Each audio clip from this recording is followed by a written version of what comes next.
Adanya informasi bahwa lembaga perkreditan Desa Bedulu bangkrut dibantah oleh Bendesa Adat Bedulu. Hingga saat ini LPD tersebut dalam kondisi baik-baik saja meskipun bulan Juni 2021 sempat tutup kas.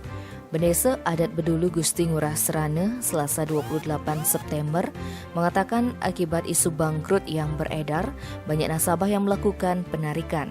Atas kondisi tersebut, pihak LPD pun menyediakan kas setiap harinya untuk melayani nasabah, namun jumlahnya tergantung dari situasi. Untuk menunjukkan bahwa LPD Bedulu dalam keadaan baik-baik saja, saat ini pengurus sedang menunggu hasil audit dari lembaga pengawas LPD.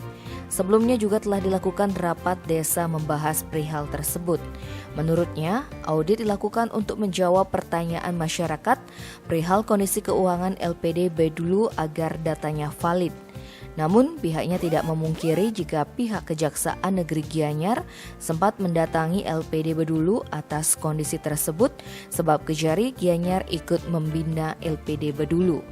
Sebelumnya diberitakan bahwa pada bulan Juni 2021, nasabah LPD Bedulu tidak bisa melakukan penarikan uang dan LPD tersebut tutup kas karena tidak ada kas.